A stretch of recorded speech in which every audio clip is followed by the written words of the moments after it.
Praise the lord. దేవుని నామానికి మహిమ కలుగును గాక. మన ప్రభును రక్షకుడైన యేసుక్రీస్తు నామంలో మీ అందరికీ శుభావి వందనములు. Praise the Lord. అందరూ ఎలా ఉన్నారు? అందరూ బాగున్నారు కదా? అందరూ బాగుండాలని దేవుని కోరి ప్రార్థిస్తున్నాను. మనం అందరం బాగుండాలి. హల్లెలూయా. చిన్న వాక్యం చదువుకొని దేవునిచ్చే ప్రతిదినం ఆత్మీయ ఆహారం మనల్ని బలపరిచి స్థిరపరుస్తుంది కనుక ప్రతిదినం కూడా మనం ఆత్మీయారం తీసుకోవాలి. హల్లెలూయా. దేవుని నామానికి స్తోత్రములు. దేవునికి మహిమ కలుగును గాక.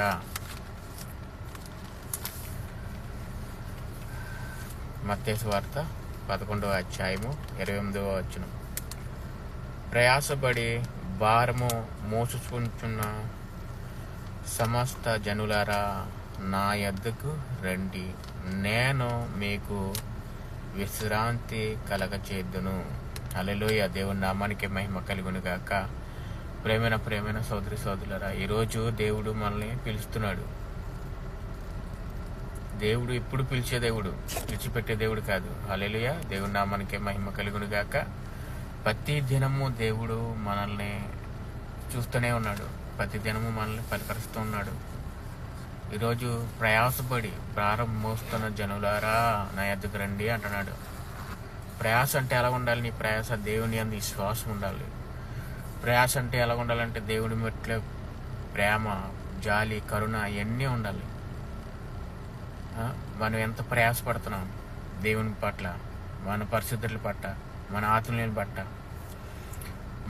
పట్ల నీ చుట్టూ జరుగుతున్న ఎలా ఉంటున్నావు నువ్వు, అది దేవునికి కావాలి. నువ్వు దేవునిలో ఉంటూ నువ్వు నిందలు పడుతున్నావా? దేవునిలో ఉండి నువ్వు శ్రమలు పడుతున్నావా? దేవునిలో ఉండి నువ్వు హింసలు పడుతున్నావా? దేవుడు నిన్ను విడిచిపెట్టడం, ఎప్పుడు కూడా నేను కాపాడే దేవుడు. కానీ ప్రయాస ఎలా ఉండాలి? పరిశుద్ధిగా ఉండాలి. ప్రయాస దేవునికి ఇష్టమై ఉండాలి. దేవునికి నచ్చేటట్లుగా మనం ఉండాలి. మనము పరిశుద్ధులుగా ఉండాలి. అంతేగాని ప్రయాస అంటే వ్యభిచారం చేతమో, లేకపోతే మందు తాగుతామో, లేకపోతే వ్యర్థమైన వాటిని మనం చూస్తాము, అది కాదు ప్రయాస. దేవుని యందు విశ్వాసం కలిగి సాక్షులుగా మనం మారేటట్లుగా ఉండితే ఆయన మనకే విశ్రాంతి కలిగి చేస్తాడు. ఎప్పుడు కూడా దేవుడు నిన్ను విడిచిపెట్టడు, నిన్ను మర్చిపోడు, ఎవరిని మర్చిపోడు దేవుడు. కానీ మనం ఆయనకి నచ్చినట్లుగా మనం ఉండాలి. ఆయన నచ్చినట్లుగా మనం నడుచుకోవాలి. ఆయనకి నచ్చినట్లుగా మనం జీవించాలి. ఈరోజు చాలా జీవిస్తున్నామో మనం ప్రశ్నించుకోవాలి. నీ నడవడికి ఎలాగుందో, నువ్వు ఇతరుని ఎలా ప్రేమిస్తున్నావు, నీ సోదరులకి ఎలాగ విలువిస్తున్నావు, అది మనం ఖచ్చితంగా మనం జ్ఞాపనం చేసుకోవాలి. హల్లెలూయా. ప్రతి దినము కూడా దేవుడు మనల్ని నూతన పరుస్తూ, నూతన ఆనందం, నూతన బలము, శక్తితో మనల్ని నింపుతూ ఉన్నాడు, మనల్ని బలపరుస్తూ ఉన్నాడు. అందుకే అంటున్నాడు, ప్రయాసపడి భారం మోస్తున్న జనులారా నా యొద్దకు రండి, నేను మీకు విశ్రాంతి కలగజేద్దును. హల్లెలూయా. బయట ఎన్నో అనుకుంటారు, మన వాటిని పట్టించుకోకూడదు. క్రైస్తవుల మీద ఇప్పుడు కాదు, ఎప్పటి నుంచో మన పితరుల నుంచే ఉంది. ఎలాగో కొత్తగా పుట్టుకొచ్చింది కాదు. వాళ్ళు ఒప్పుకునేవ్వండి. మనము ప్రయాసపడి ఎప్పుడు కూడా ప్రయాసతో మనం ఉండాలి దేవుని పట్ల. నువ్వు రవ్వంత విశ్వాసమున్న దేవుడు నిన్ను నడిపించే దేవుడు. ఈరోజు మనము గుడ్ ఫ్రైడేలు, ఈస్టర్లు చేసుకున్నాం ఎందుకు? విశ్వాసంతో ఉండాలి, పరిశుద్ధులుగా చేసుకోవాలి. అంతేగాని పండగ వచ్చిందని చెప్పి అప్పులు చేసి ఏదో చేతం కాదు. నీ హృదయాన్ని ఇవ్వాలి దేవుడికి. మొదటిగా నీ హృదయాన్ని ఇవ్వాలి, నీ బ్రతుకునివ్వాలి, నీ నడవడికనివ్వాలి, నీ పరిశుద్ధత ఇవ్వాలి. అది దేవునికి స్తోత్రం. హల్లెలూయా. అటెంట్ కృప ప్రతి ఒక్కరి మీద, మనందరి మీద ఉండను గాక. మనం అందరం పరలోక రాజ్యం చేరేంత వరకు కూడా దేవుని కృప ఎప్పుడు కూడా మన మీద ఉండను గాక. ప్రార్థన చేసుకుందాం. సకల ఆశీర్వాదాలకి కారణభూతుడైన మా పరలోకమందున మా కన్న తండ్రి, మీ ఘనమైన నామానికి లెక్కలేని వందనాలు, స్తోత్రాలు. నిత్యుడగు తండ్రి, ఆలోచనకర్త, నిన్న నేడు ఏ కృతికొన నీకు స్తోత్రములయ్యా. ప్రతిదినం కూడా మేము మారు మనసు పొంది, ప్రతిదినం కూడా మమ్మల్ని పరిశుద్ధులుగా మార్చి, ప్రతిదినం కూడా మమ్మల్ని జీవితంలో వెలుగు నింపి మన బ్రతుకుల్ని మార్చుతున్న దేవానికి స్తోత్రములయ్యా. నేను మరొకసారి మీ పాదాల చెందుగా మరి నాయన ఈ సమయాన్ని ఇచ్చినందుకు మీకు వందనాలయ్యా. మేము ప్రయాసపడి భారం మోసుకుంటున్నాం అనుకుని మేము ఉంటున్నామేమో తండ్రి. మమ్మల్ని బలపరచండి. ఎంతసేపు మా ప్రయాస ఎలా ఉండాలంటే మీ సేవలోనే మీరు నేర్పించిన ప్రతి విషయంలో కూడా ఆత్మీయ ఫలాల్లో మేము పొందేటట్లుగా బలపరచండి. ఏ మతం అది మా మీద నిందలేసినా మాకేం కాదని మేము గ్రహించుకునేటట్లుగా బలపరచండి తండ్రి. ఈరోజు ప్రపంచం కొరకు ప్రార్థన చేస్తున్నాం తండ్రి. ప్రపంచంలో జరుగుతున్న ఇబ్బందుల కొరకు, సోదరుల కొరకు, ప్రపంచంలో ప్రతి దేశాల చుట్టూరు కంచివేయండి. భూకంపాలు, సునామీలు ఏ టైంలో ఏది వస్తాయో మనకు తెలియదు నాయన. చుట్టూరు కంచివేయండి. మీరు ఏ అధికారులు నిలబెట్టున్నారు నాయన. ప్రజలకు ఏమి ఉపయోగపడాలో ఆ అధికారులందరినీ బలపరచండి, స్థిరపరచండి. వాళ్ళ కుటుంబాలను మీరు జ్ఞాపకం చేసుకోండి. ఈరోజు నాయన ప్రయాసపడి ఎంతమంది భారం మోస్తూ ఉన్నారు తండ్రి, వాళ్ళని జ్ఞాపకం చేసుకోండి. ప్రపంచంలో ఉన్న ప్రతి కుటుంబంలోనే ఎంతో ప్రయాసపడి నాయన యుద్ధమైన వాటిని ఆలోచించుకుంటూ ఉంటున్నారు తండ్రి. కానీ విశ్రాంతిని కలిగజేసి సర్వలోకానికి అధిపతి అయిన శక్తుడైనా ఉన్నాడని దేవుడు అని గ్రహించుకునేటట్లుగా బలపరచండి. ప్రతి కుటుంబాల్లో ఏ ఇబ్బందులోనే జ్ఞాపకం చేసుకుని తండ్రి. అప్పుల బాధలతో మరి ఉద్యోగాలు లేకుండానైనా మరి ఏ పండిస్తున్నారో పంటలో నష్టపోతూ, సాఫ్ట్వేర్ కంపెనీలో నష్టపోతూ ఎంతో ఇబ్బందులు పడుతున్నారు తండ్రి. వారి చుట్టూరు కంచివేయండి. ప్రతి దినము కూడా వాళ్ళు నూతన పరచండి తండ్రి.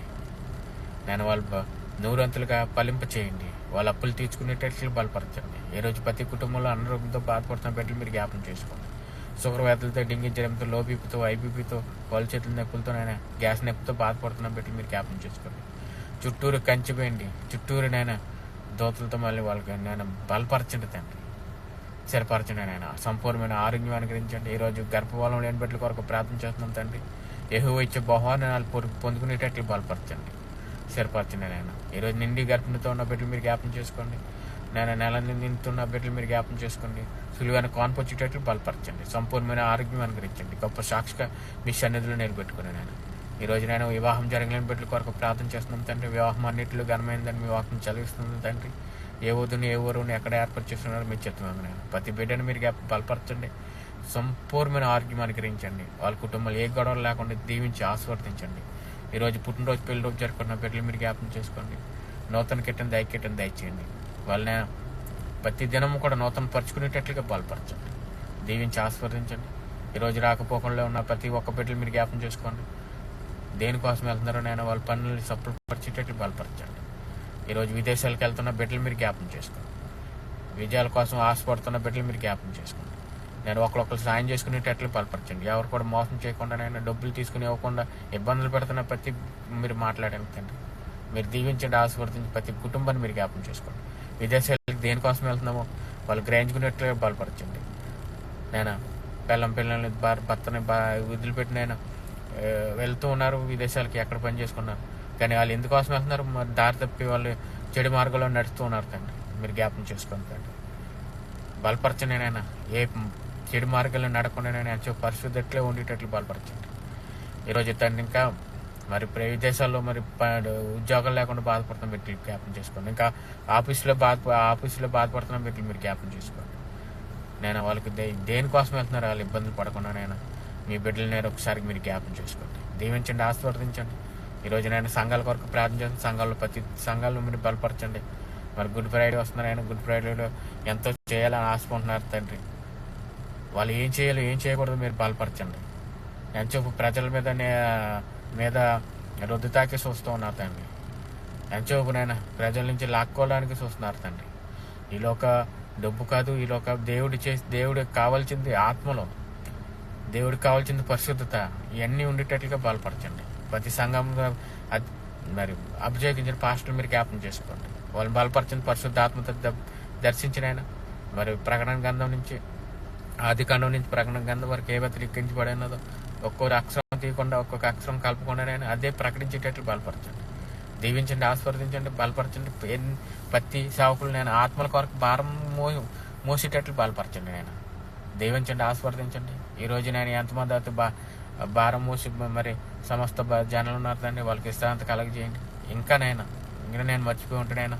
ఎందుకంటే మేము మనుషులు మరి కొన్ని గుర్తుంటే సమస్తం ఎరుగున్న దేవుడు తండ్రి.